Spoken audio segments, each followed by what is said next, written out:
Hello again, gamers. Welcome back to the Board Game Captain. I'm the Captain, and today I'm going to be counting down the top 10 games that absorbed my life.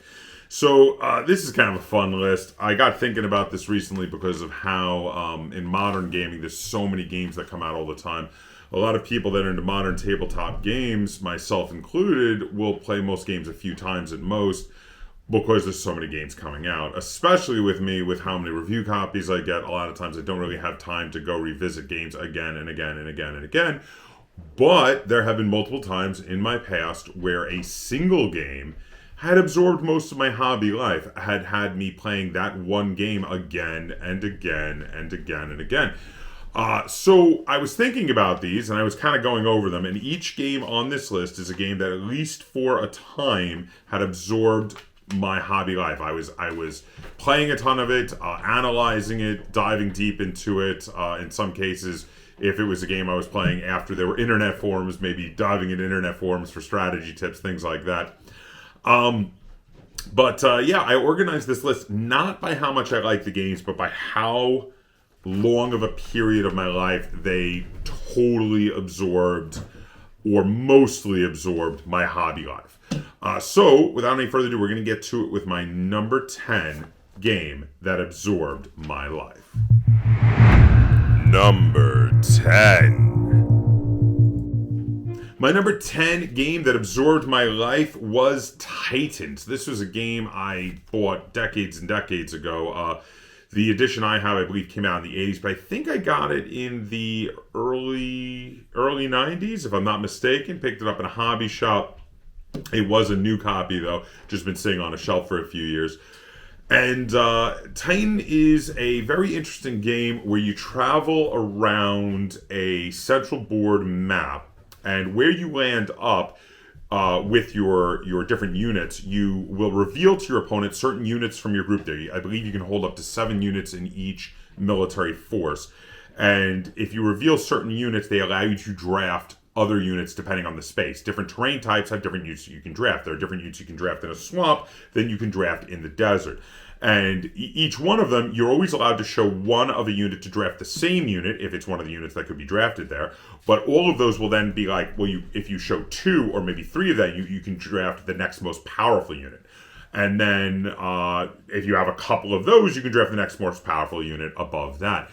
And eventually, though, when you get to the max size of the units, you have to separate them and spread out. And if your forces run into each other, there's a separate, almost kind of mini game you play where you battle your enemy's army. And you're looking to try to find their Titan, which is the leader of all their forces. If you take out their Titan, it's like the king in chess, and they lose.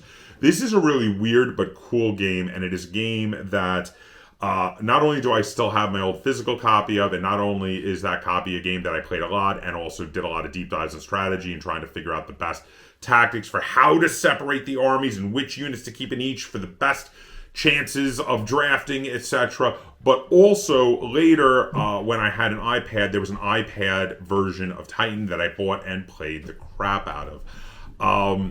And yeah, I really enjoyed it. And that's why Titan is my number 10 favorite, or rather, my number 10 game that absorbed my life. Number 9. My number 9 favorite game that absorbed my life is a role-playing game, because I've decided I will include RPGs on this list, because there are quite a few times where I have had ongoing role-playing game groups, usually with me as the game master, and in those times, each of those games have totally absorbed my life, and several of them made it to this list. So the first one on this list is Nobilis. Now, Nobilis is one of, if not my very favorite role-playing game of all time. It is a fantastic game where all the players get to be a family of gods. Think, Greco-Roman or Norse or Egyptian-style gods, where each one is the god over a single aspect of reality. It is a very rules-light, diceless system, very easy to game master, very much an emphasis on story and role-playing, and is a lot of fun. And I had a very long-running group of it back in the maybe late 90s, early 2000s, that went on for a very long time, and I really enjoyed it and had a lot of fun running it. This is a great system, very easy to play, very easy to game master. And specifically, I am referencing, this is the second edition of Noblest. There was a third edition afterwards, which I had to look at and did not like the aesthetics of nearly as much as the second edition, so I stuck with my second edition copy. But I still have my second edition copy. Absolutely love this game. And if you ever get a chance to play Noblest, it feels very much like playing out, say, like the Sandman comics by Neil Gaiman, or playing out, like I said, maybe like the pantheon of Norse gods going through their various adventures and stories. It's very interesting, very fun, very cool, and really allows you, again, to get into the nitty-gritty of role-playing. Great game, still love it, and that is why it is number 9 on my list.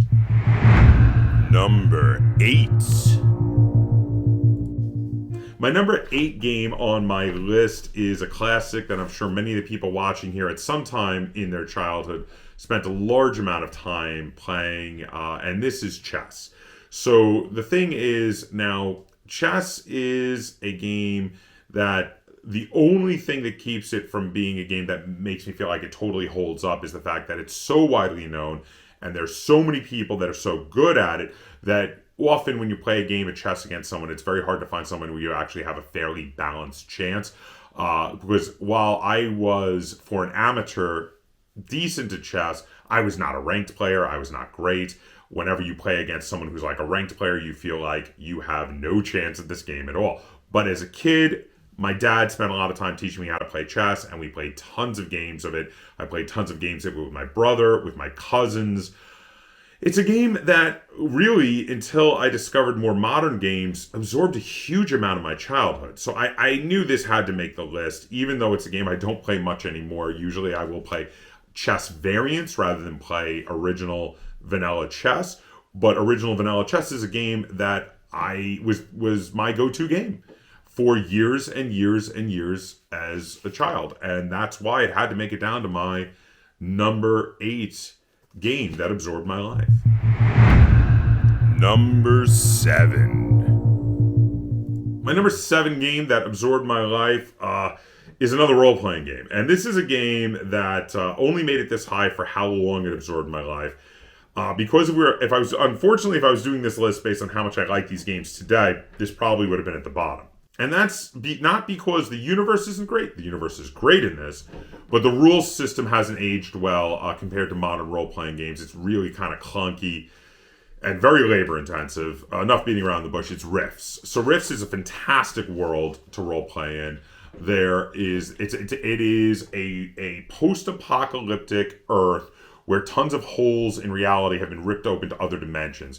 And you have sci-fi, you have post-apocalypse, you have magic, and you have aliens, and you have demons, and you have monsters, all in one setting, and you have the ability to go through rifts that not only will take you to other parts of the world, but other parts of the multiverse.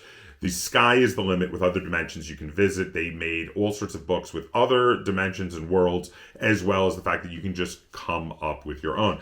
I had multiple long-running campaigns of Rifts back in the day, and absolutely loved it when I was running those. Really, really enjoyed it. It's over time that, because they've never updated the system, never come out with new editions, that I feel like it's lowered in my expectations. There is a newer version they had released in the Savage Worlds system, and I did run one campaign with that.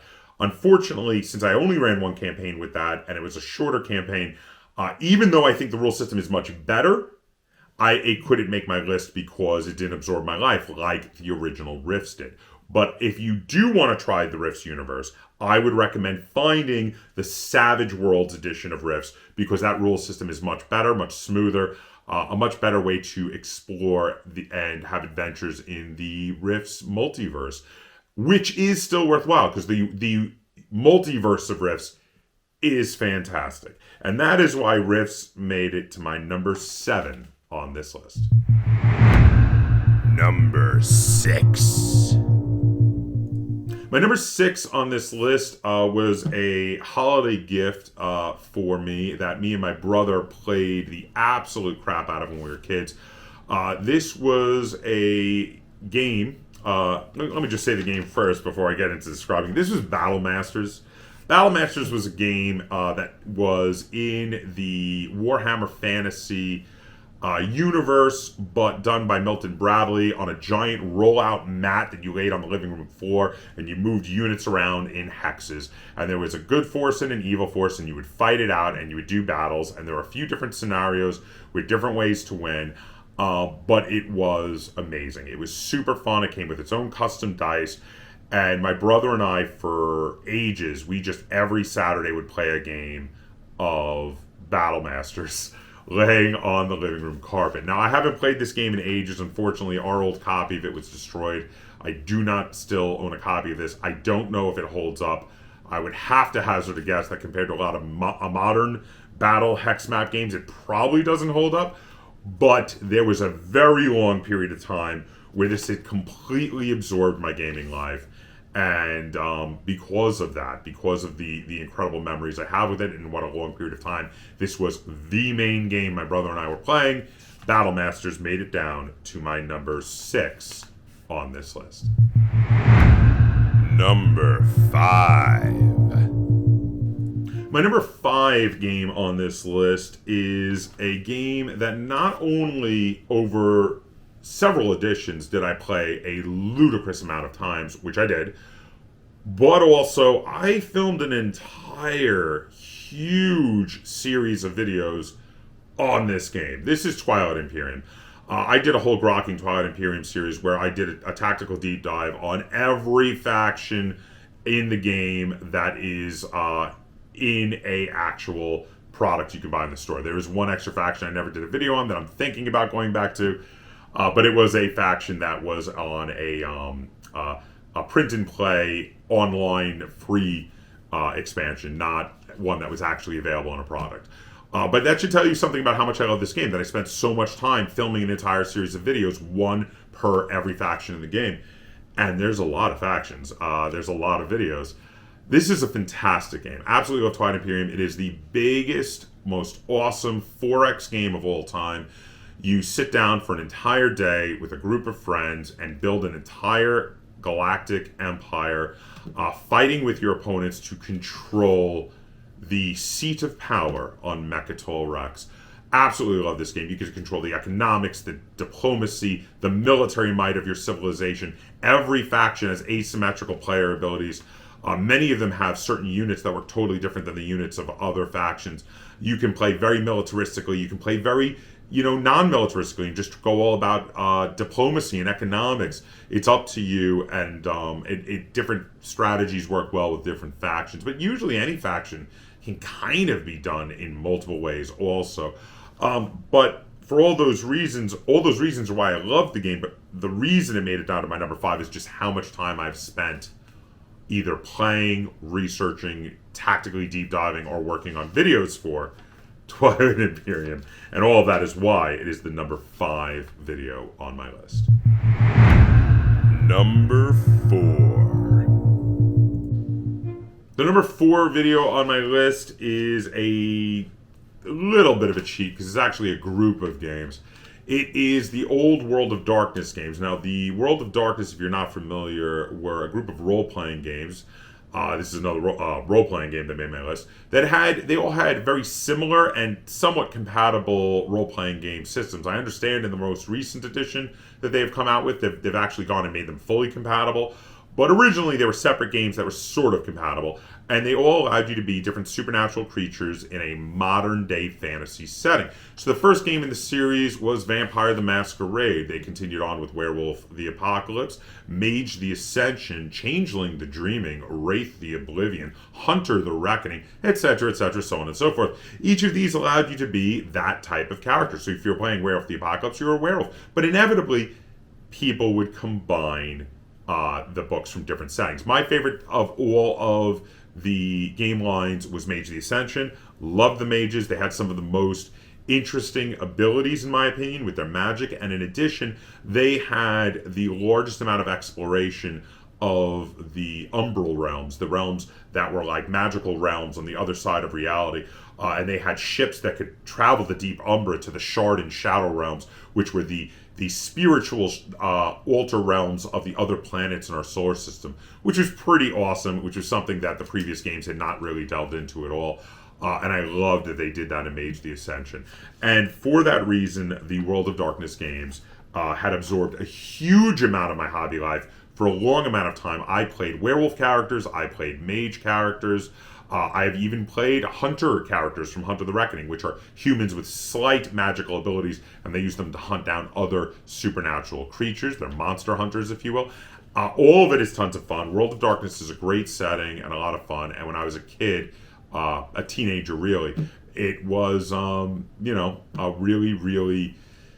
really great world to play in, and one that had totally absorbed my hobby life for a number of years. And that is why it makes it down to my number 4 on this list.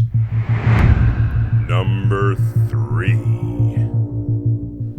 The number 3 game on this list is the one that, after I stopped playing it and it stopped absorbing my hobby life, helped to spin me off to discover more modern board games that were coming out after it had been one of the games to kind of change the gaming landscape. And this was Magic the Gathering. So I discovered Magic the Gathering back around, I think it was like 1993. It was maybe 94. And I was immediately hooked. I had never seen anything like it. No one had seen anything like it. It was the first collectible card game of all time. I don't know why no one had ever thought of the concept before. Take collectible cards, take a card game, combine the two. It's so simple. You would have thought that someone would have thought about it decades earlier, but no one ever came up with the idea until Richard Garfield had an amazing stroke of genius and created the collectible card game. Magic the Gathering was a game that for years and years and years I spent super large amounts of money buying packs, buying boxes of booster decks, buying singles, making decks, and then eventually when it got to be a bit too much to keep track of all the sets, wound up deciding I maybe didn't want this game absorbing my entire life and really don't play it all anymore. But the amount of time that Magic the Gathering absorbed my entire life means that it had to be incredibly high up on this list. It's only beaten out by 2 other games that have been with me or were with me for longer than it was. But for all that, for those reasons, Magic the Gathering makes it all the way down to my number 3 game on this list. Number 2. My number 2 game on this list is another game that a lot of you will probably have a shared experience of it absorbing your life at some point, or maybe one of its sister games did, because it is part of a family of games. But this is Warhammer, a game of fantasy battles, or Warhammer Fantasy as it was more generally known. Warhammer Fantasy, and I'm specifically referencing 6th edition and 8th edition. So here's the thing. I got into it around the beginning of 6th edition when I was playing Warhammer Fantasy. I had previously been to Warhammer 40k, but Warhammer Fantasy blew my mind. It was so much better, so much more tactical, and I liked it so much more that I went in whole hog, made multiple fully painted armies, put tons of time into painting miniatures, researching tactics and strategies on online forums, and playing so many games, playing through huge long tournaments and leagues, and absolutely loved the game of Warhammer Fantasy. Played it all the way up until the point where Games Workshop basically killed the game and replaced it with Warhammer Age of Sigmar, which stinks because that game is not good. Games Workshop is no longer a good company. I would not recommend spending any money on their stuff. I'm only talking about it because it is very relevant to this list. That said, I currently boycott Games Workshop because of their terrible anti-consumer and anti-customer, if you will. I know that's the same thing. Practices, but back then they were a good company when I first got into them in 6th edition. I didn't like the route 7th edition took, came back to it in 8th edition, really liked 8th edition, and then of course had my heart broken when they killed the game. But I had spent years and years playing, strategizing, painting my miniatures, and for all those reasons, Warhammer has to be on this list and makes it down to my number 2 game on this list. And now it is time for number one. My number one game on this list is one of the games I've been playing the longest and has really only changed in small amounts until very recently, where they came up with some very cool new optional rules for the game to play it in different ways. But this is BattleTech. I first got into BattleTech in the early 90s, played it on and off throughout the 90s and 2000s. Have played it on and off really since. This is a game that I have been obsessed with since I first discovered it. Mech combat, the incredible in-depth strategy.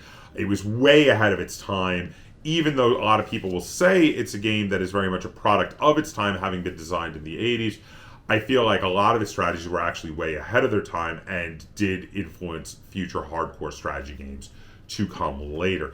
And BattleTech is a game that I have gotten back into again recently, playing a lot of and painting a bunch of miniatures and doing another whole series of videos and deep dives on it, which has even become a larger series of videos. My Grokking BattleTech series has become a larger series of videos than even my Grokking Twilight Imperium series was, which is amazing because there's so many mechs to do episodes on Grokking BattleTech on. And because of that, I've spent a ludicrous amount of time playing, painting, strategizing, deep diving, discussing BattleTech. I knew this was going to be my number one.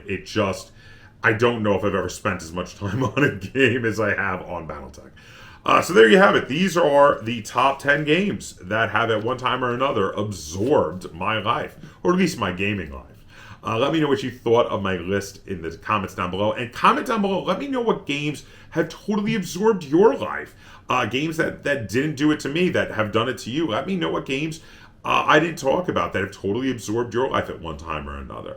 And let me know, do you think it's better to have a game totally absorb your gaming life or to play a variety of games? I've come around to the variety of games now overall, though sometimes I still like to do deep dives into specific games like I had been doing with Twilight Imperium and now BattleTech. So if you enjoyed this video and you'd like to see me do more like it, be sure to give it a like, share it on all forms of social media, and if you haven't already, please subscribe to the Board Game Captain. That's Captain spelled with a K on YouTube. And until next time, game on.